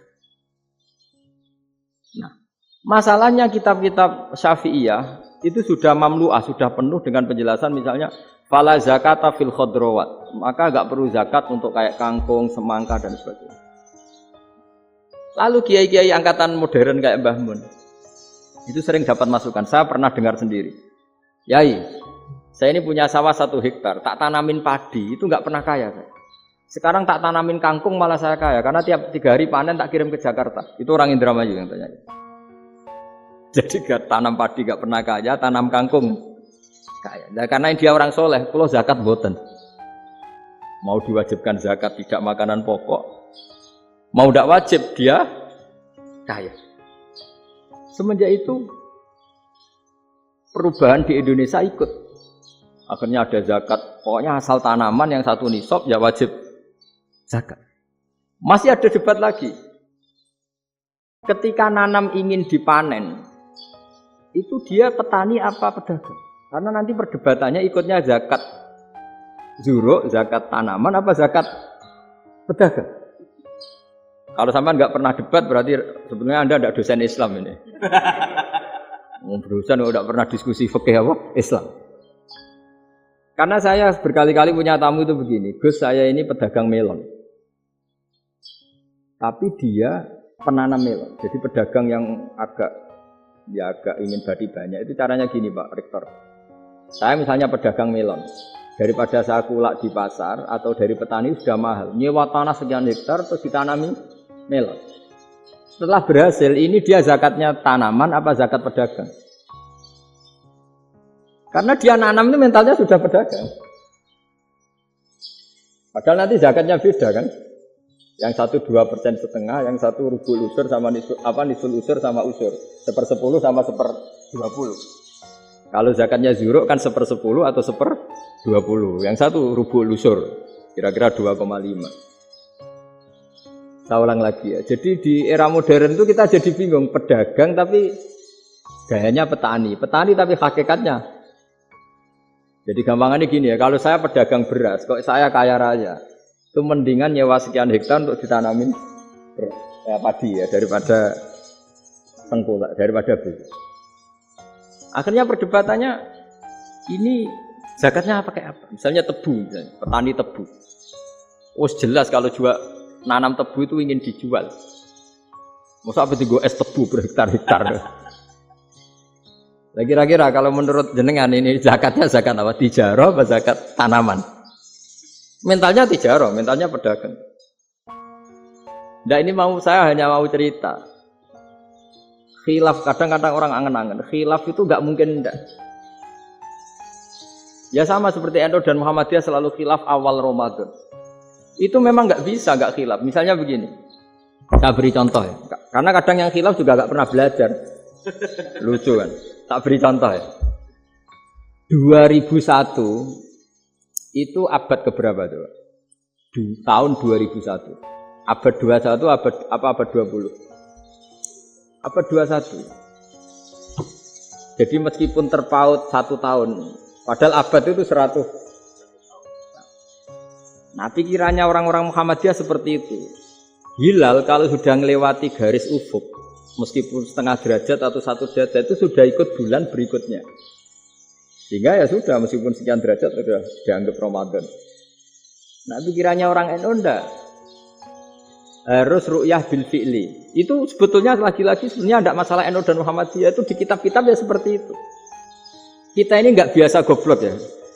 Artinya kita yang keluarga kiai tahunya kunut mazhab Hanafi, enggak kunut mazhab Syafi'i. Tapi tahu-tahu ini mazhab NU, ini mazhab itu. Aneh itu menurut kita ini anggap apa? Mana ada Muhammadiyah jadi mustahid, mana ada NU jadi mustahid. Jadi sebetulnya orang tahu semua lah. Kalau Abu Hanifah itu tidak kunut, Imam Syafi'i itu kunut. Imam Syafi'i pernah main di masjidnya Abu Hanifah ya tidak kunut, ditanya kenapa tidak kunut? Jenengan itu presiden kunut, tidak sanggup mati Abu Hanifah. Dulu dia biasa aja. Sekarang geger, ya karena tidak punya kegiatan. Sebenarnya itu nggak masalah, mulai dulu biasa. Teruskan. Nah, menurut mayoritas ulama nunggu ru'yah bil fi'li. Ru'yah bil fi'li itu gini. Mata telanjang bisa melihat karena agama ini menggantungkan perintah itu sama melihat. Kalau kamu tidak melihat itu bagaimana kena hukum? Ibaratnya gini. Pak Rektor datang ke rumah saya tapi saya nggak tahu. Kena nggak saya hukum harus menghormati?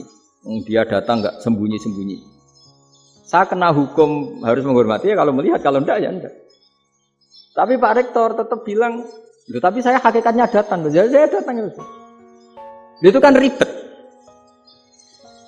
Akhirnya ya sudah, itu enggak ada khilaf sampai mati ada khilaf karena yang satu menggantungkan hukum itu digantungkan sama tahu. Kalau enggak tahu ya. Misalnya baju saya ini hakikatnya ada najis. Pas sholat saya enggak tahu. Sholat saya sah apa enggak? Sah. Karena hakikatnya, ya memang saya tidak tahu. Tapi hakikatnya ada najis apa enggak? Ada. Ya sudah itu sama-sama masuk akal. Ada lagi khilaf yang senam otak. Fasyamu salasati ayamin fil haji wa sab'atin idza raja'tum. Singkat cerita ada satu pelanggaran haji yang kata Allah kafarohnya itu puasa 3 hari sama 7 ketika kamu pulang, idza raja'tum, ketika kamu pulang. Dalam mazhab Syafi'i yang namanya pulang itu yang haji sudah sampai rumah. Di mana-mana pulang itu ya sampai rumah. Dalam mazhab Abu Hanifah enggak, ketika orang sudah balik kanan dari Arab Saudi, dari Mekah, ya namanya sudah pulang. Misalnya gini, ini Pak Rektor, Pak Med saya, Pak Haris. Gus, Pak Haris mana? Ya sudah pulang kata saya, padahal sampai pandangan belum sampai. Tapi bagi keluarganya belum pulang. Lah lalu idza raja'tum ketika pulang itu bahasanya siapa? Bahasa istrinya apa bahasa yang ditamoni? Kamu ditamoni orang, terus tamunya mana? Sudah pulang. Tapi tanyakan istrinya, belum pulang. Khilaf-khilaf gini kok jadi geger itu kan goblok banget maksud saya itu. Jadi biasa, gini itu biasa. Jadi ya karena memang ini bukan masalah akidah, ini masalah furu'iyah, masalah fikih itu masalah furu'iyah. Mau tidak mau harus beda. Misalnya di sholat juga gitu. Wa ayyuku udin ko adal musolli sokat sholatu. Duduk dengan gaya apapun itu sholatnya sah. Jika sampean kalau haji atau umroh, orang Arab itu jenenge duduk ngenak awak di kursi. Duduk sopan ya hanya orang Indonesia loh. Kalau sholat itu masih duduk ala orang tahiyat. Kalau sampean di Mekah, duduknya pakai apa coba? Kursi ya? Oh enak anu sholat duduk. Karena memang takbirnya dipikir dengan duduk gaya apa saja sah. Makanya sengenak awak duduk di kursi. Ribet kan? Mau tidak disahkan itu namanya duduk. Mau disahkan masa iya sowan Allah kok duduk santai-santai gitu. Tapi mau apa? Ini fikih. Ya saya ulang lagi ini fikih. Fikih itu ya sudah ini fikih. Makanya kalau ulama berdebat misalnya Abu Hanifah berpendapat sholat itu wajib baca Fatihah apa asal Quran. Dalam mainstreamnya ya Fatihah karena la sholata liman lam yaqra bi Fatihatil kitab. Tapi cara Abu Hanifah enggak. Faqra'u ma tayassara minal Quran. Bacalah apa saja yang mudah bagi kamu. Asal itu Quran. Penting gak gending Jawa, gak nyanyi lah. Ya sudah mau apa coba? Jadi ya susah memang kalau fikih itu ya sudah seperti itu. Ada lagi yang masih ekstrim misalnya. Yang namanya menyembelih hewan itu gimana coba? Dari hidup ke mati, apa pasti mati disembelih? Cara mazhab Imam Syafi'i yang namanya menyembelih itu penyembelian harus menjadi sebab kematian. Itu yang sah. Karena lagi penyembelian menjadi sebab kematian yang syar'i. Sehingga beliau mensyaratkan hewan yang disembelih ini masih punya hayatun mustaqirrah, punya kehidupan yang normal. Sehingga kalau nggak disembelih ya hidup. Jika kalau ada hewan ketabrak truk kejet-kejet, mesti mati nih buat sembelih. Itu nggak sah, karena nggak usah disembelih ya wes mati kan. Karena ini hanya nunggu koordinasi Israel kan, dia kejet-kejet itu kan prosedur itu. Tapi tidak disembelih pun mati. Tapi cara mazhab Malik enggak. Pokoknya anggere jek duwe nyawa jenenge kewan urip. Dengan kamu sembelih berarti matine mergo mbok sembelih. Meskipun nanti ya enggak usah disembelih ya mati. Coba hitung secara ilmu matematika. Kalau enggak disembelih hidupnya 5 menit. Gara-gara kamu sembelih hidupnya langsung mati. Terus dia matinya cara di persidangan matinya disebabkan apa? Disebabkan disembelih apa kecelakaan? Oh ya debat toh kamu. Sama-sama UMM aja debat.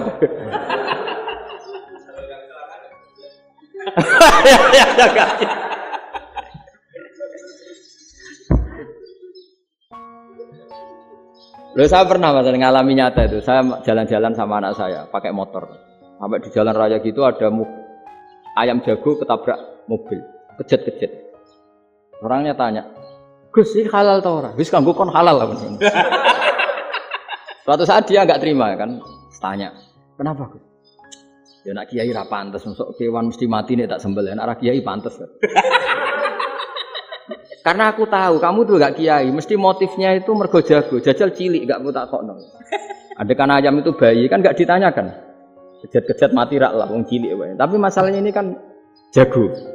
Eman itu. Tapi secara fikih pertanyaannya tadi. Hewan yang sudah tidak punya hayatun mustaqirrah, dia hanya punya al-hayat al-ittiroriyah, dia punya harokah ittiroriyah. Dia mati kejat-kejat memang prosedur mati harus seperti itu. Mbok kecelakaan kayak apa, kalau mati kan kejat-kejat dulu. Nah ketika kejat-kejat ini pertanyaannya ini kan hidup apa mati namanya? Enggak, namanya hidup apa mati? Pas kejat-kejat itu. Hidup. Cara Imam Malik itu hidup. Ya sudah kalau hidup disembelih ya halal. Karena misalnya nanti kalau nggak disembelih matinya kan 2 menit lagi. Gara-gara disembelih mati sekarang. Tetap penyebab kematian itu nyembelih. Penyembelian ini sebab kematian. Tapi kalau Imam Syafi'i enggak, cara berpikir wes nemen, paling roh besok kaget langsung mati. Kalau gitu berarti kamu nyembelih barang mati. Jadi fikih itu kadang unik.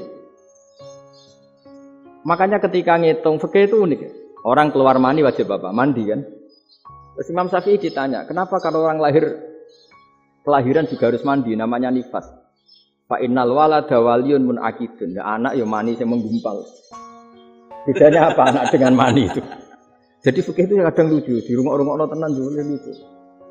Keluar mani wajib mandi. Berarti kalau keluar anak ya wajib mandi karena hakikatnya anak adalah mani yang mengkristal. Khususnya orang sudah didusan macam-macam itu kan hakikatnya mani. Itu fikih.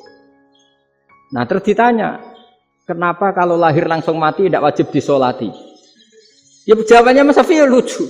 Di mana-mana sholat itu nyolati mayit. Yang namanya mayit itu pernah hidup terus mati. Kalau itu tidak mayit ya sudah. Jadi kadang, nah iya kan disebut sholat mayit. Yang namanya mayit itu apa? Pernah hidup. Nah ini kan tidak pernah hidup. Maka ya sudah seperti itu. Jadi nggak khilaf itu nggak mungkin.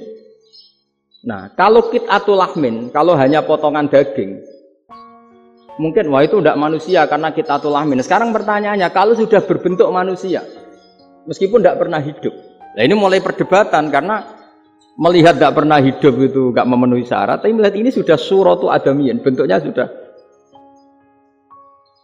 Nah kira-kira gitu perdebatan fikih. Makanya dulu awal mula zaman sahabat itu sudah debat. Masyhur kan Nabi ada kontingen ke Bani Quraidah. Ya kalau kira-kira saya minta Pak Rektor kamu jangan kalau ke Malang jangan sholat asar kecuali sampai Tuban. Sebelum Tuban ternyata matahari mau tenggelam. Terus Pak Rektor milih, wah sudah sholat di Bulu. Padahal belum Tuban. Padahal saya bilang jangan sholat asar kecuali di Tuban.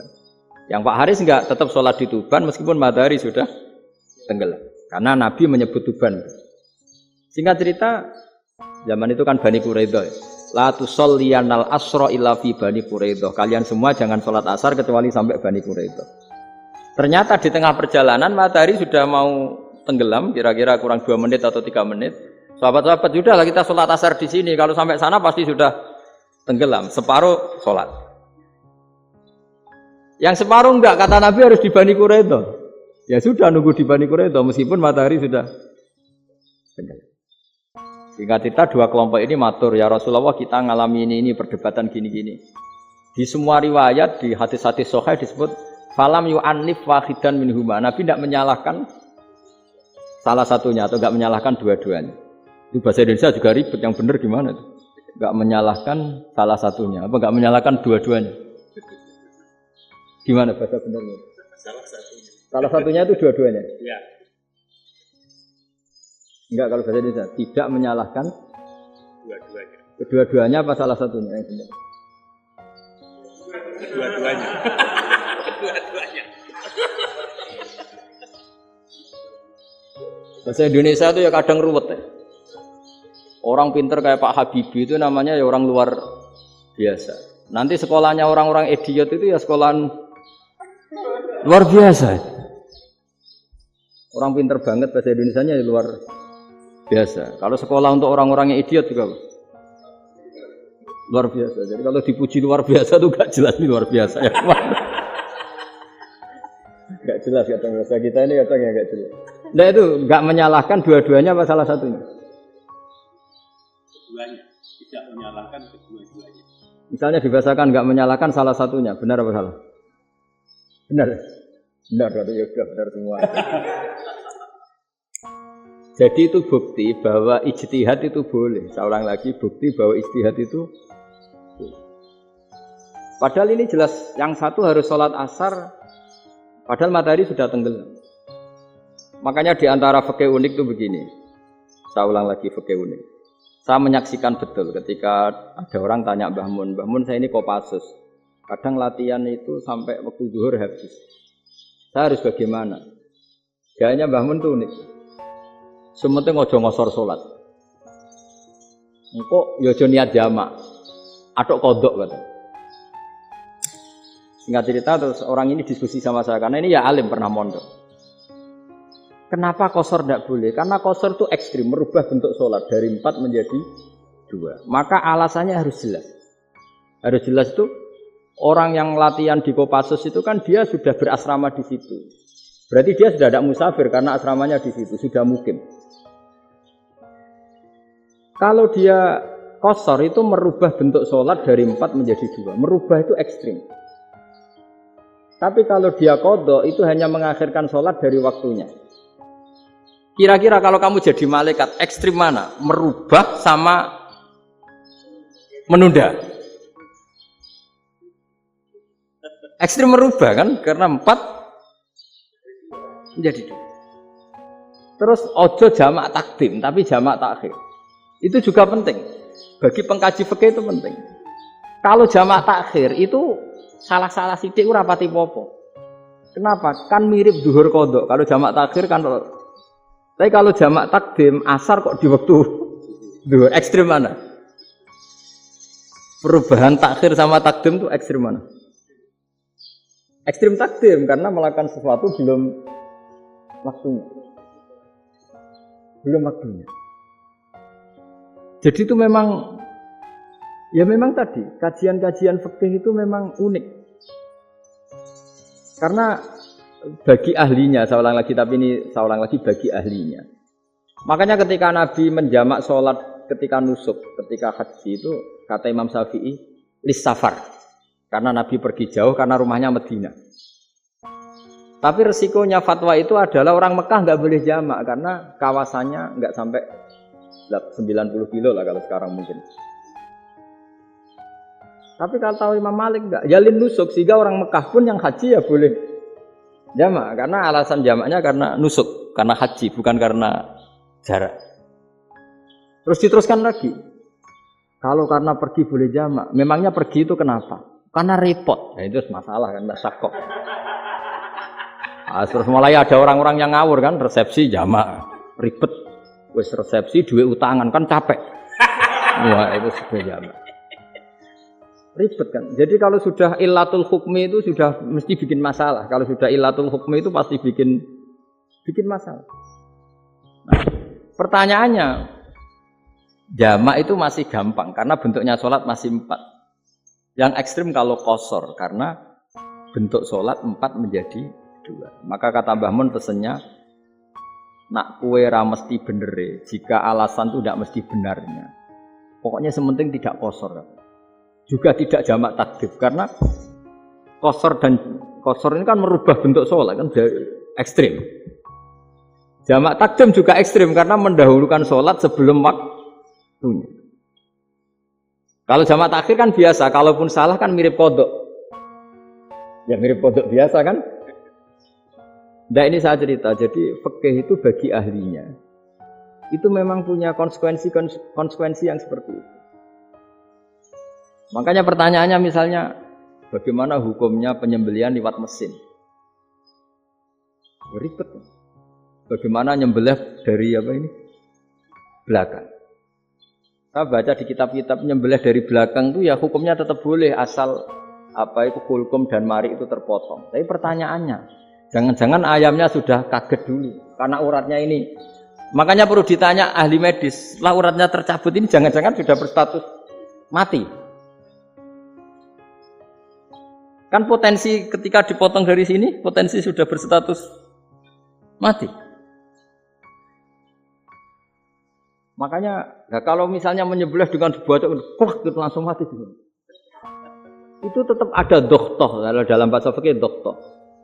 Dia terkaget, begitu. Ada dokhtoh, karena nggak bisa bernafas terus mati. Berarti kelangsungannya bangkai. Jadi orang yang pengkaji fikih itu ya seperti itu. Memang itu yang ditekuni. Tapi kita sebagai orang awam ya tadi. Nak sing kecelakaan iku wedhus, ta ayam jago ngeman, tapi nak pitik cilik ikhlas.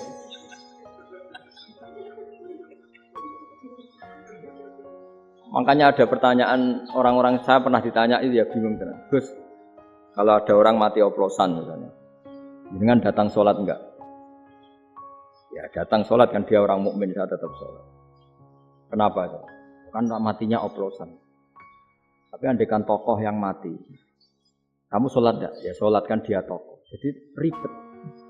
Fikih itu ribet. Makanya Imam Nawawi nanti ngendikan gini.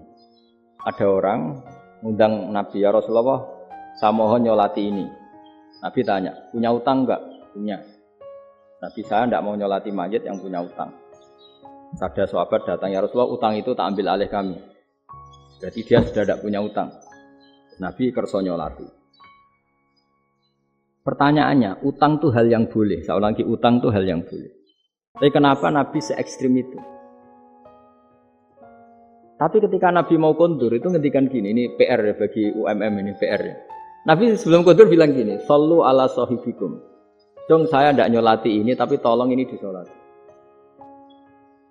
Terus kata Imam Nawawi, dianalogikan atau dikiaskan siapapun pelaku dosa besar atau mati dalam keadaan tidak benar. Misalnya pas dugem mati, pas oplosan mati. Itu sebaiknya tokoh-tokoh itu enggak nyolati karena nanti dianggap penghormatan. Misalnya ketua PP Muhammadiyah rektor nyolati wong mati oplosan kan keren. Mati oplosan disolati rektor. Ya sudah, tapi kalau enggak disolati nanti ada tradisi yang keliru yaitu janazatul muslim tidak ngalami disolati. Padahal siapapun yang muslim janazahnya harus disolati. Makanya setengah-tengah ya rasa rektor lah, bu satpam, bu satpam kudu tetap ada yang sholat gitu. Itu kata Imam Nawawi. Jadi ketika ada orang mati nggak benar, itu sebaiknya tokoh-tokohnya nggak ikut nyolati, tapi awamun nas orang kebanyakan ikut sholat.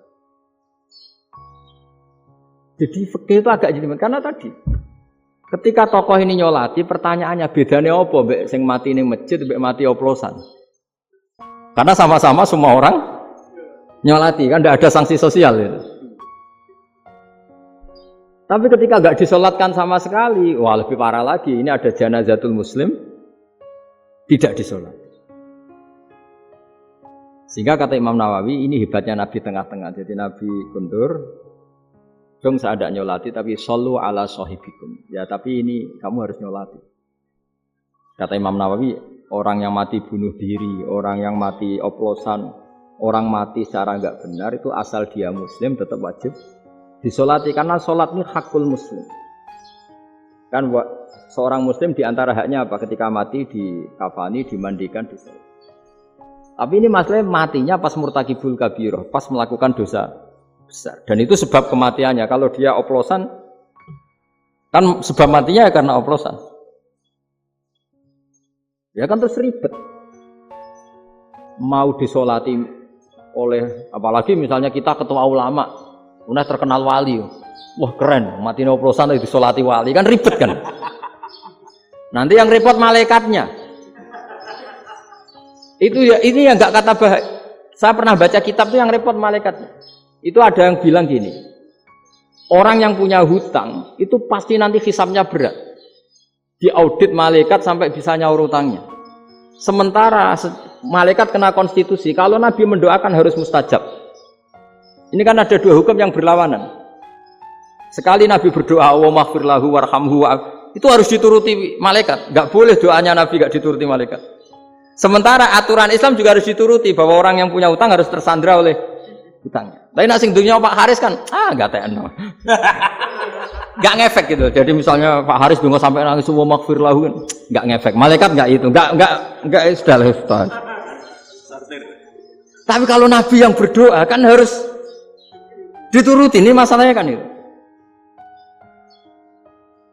Nah kalau diturutin berarti hutangnya harus bebas. Padahal secara aturan harus tersandra karena punya hutang.